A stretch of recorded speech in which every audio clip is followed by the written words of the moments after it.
It originally started when I was 18, and my family said, well, you can't live here anymore. You're 18. No warning. I married somebody he was courting me. Turned out to be an abusive alcoholic. When it first started off, I was maybe about 17. I was living with my grandma. She was getting put out, so there was nobody else really to take me and my siblings. So we had to go on our own after that. To no fault of my own, I have had health problems, quite a few health problems. Last year, 2010, I had 2 heart attacks. So I moved into a place, and where I'd moved, I was there like 4 months, and a drug dealer moved in the same building I was in, and I was like, I gotta go. So that's why I'm back here again. For me, it was, it started almost 3 decades ago back in Africa. I grew up in Africa. I was the daughter of missionaries. I used to volunteer at soup kitchens, said I would never be here, but you can never say never.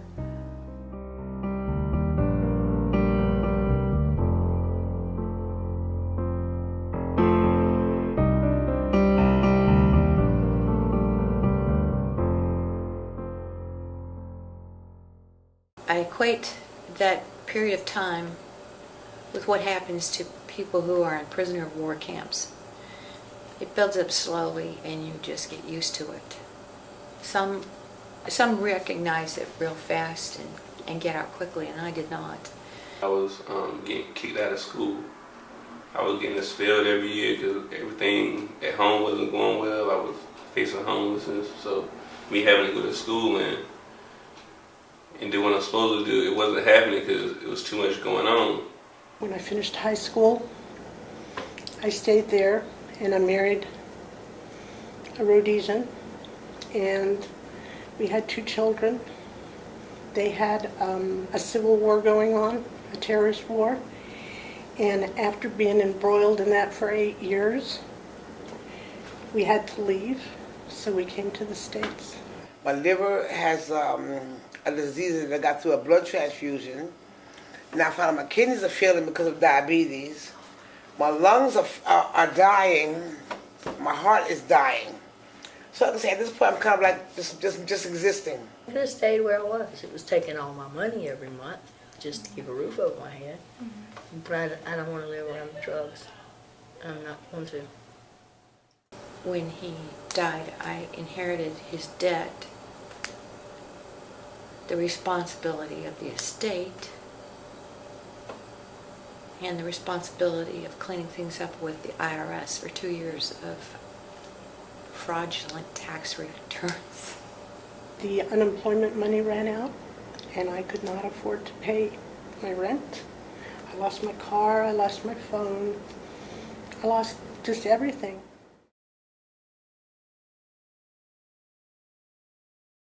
Because I was in the streets. I slept on the porch of a church. I've slept behind transformers. It's not a good life. I've lived, it's hard to talk about, but I've lived in people's storage rooms. And I was homeless, and my kid and his mom didn't have nowhere to stay. So I had to use my money for them somewhere to stay, and I just had to find my own way through the month. I lived with a crazy roommate who had a terrible boyfriend who was making threats, couldn't handle it. An abusive boyfriend, maybe want to get away from there too, same neighborhood. So I lived in a car with somebody else. Like me, myself, like now, currently, I get up, I take him to school, I make sure he eats, anything he needs is homework. If you don't have a home, how can you even do those things? I never chose to be homeless, Megan. I never chose this. I don't have anything to be ashamed of personally in these things that have happened. But in the meantime, my character is ruined. It's just, when you don't have any income and it's like, what do you do? Just feel like nothing. Where do I go? What do I do?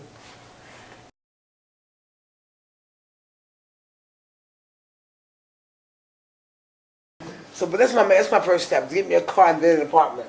Because like I said, if push comes to shove, I would live in my car if I have to. But at least I have someone to move in my head.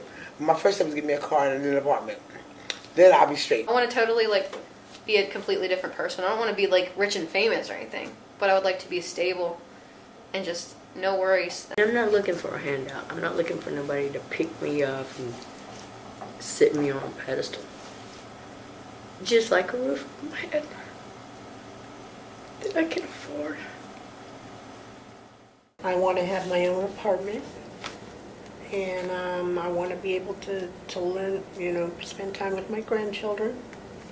I want to be able to do better because this is not me. This is not who I am. This is not who I want to be.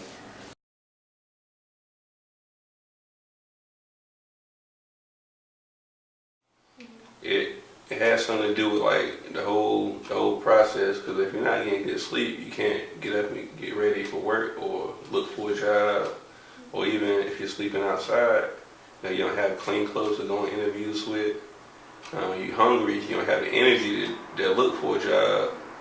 And it all ties in together for me, I'd probably end up being where the rest of them are, looking for another shelter.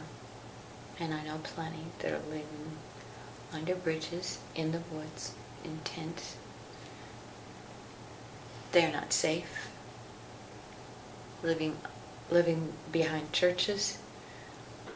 But in the streets, when you're homeless, you're young, you're not concerned about consequences, because when you're hungry or you got kids and homeless, you really don't care about getting locked up or catching charges, because you're like, the risks are high. If I don't eat, I could die.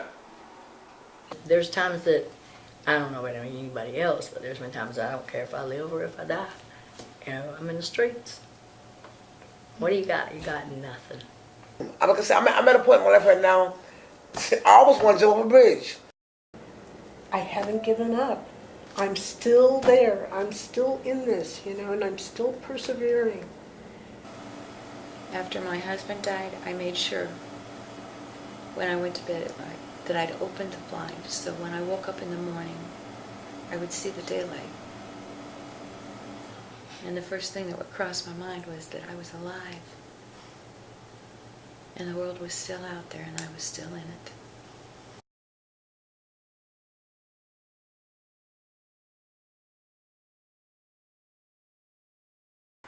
You got a lot of young people homeless, and you got a lot of like disabled Army vets homeless. You got a lot of middle-aged men homeless, women homeless.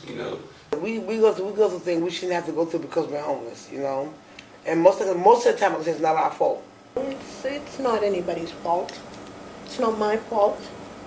It's just the way it happened, A lot of the public, like middle class and upper class, I think that they assume that you must have done something wrong in life to be homeless, that you must have a terrible drug addiction, that you must be something wrong, you must be a sex offender, you must be something terrible, you must be a repeat felon, you must be right out of prison to be homeless. That's not true. Just because somebody's homeless doesn't mean that they're going to hurt you. They're out to hurt you, or they're out to take out your pocket, or any of those things. There's a lot of people that think the wrong things. They think they kind of clump everybody in the same thing, and they think they're all homeless because of alcohol and drugs and whatever. And it's not really the way it is. There's just different people in different stages of life, like different chapters of life. But if they just knew each individual story, that would change a lot. Because everybody's homeless in one category. You're homeless. But it's not simple as that. It's not always that simple, you know what I'm saying? It's just not. And you will have somebody that will deliberately walk past, deliberately give you that look, or make you feel like you're a nuisance because you're there and you're not one of the others. I'd like to know how they would feel about it if they were in our shoes. I didn't ask for this. It's not okay to be homeless, but we shouldn't be ostracized just because that's our title in society. Hey, you better wake up and smell the coffee. Could be you tomorrow. You know, it's an ongoing battle, man. Like, you know, it doesn't stop. It doesn't stop because, you know, the average person is like a paycheck away from homelessness, poverty.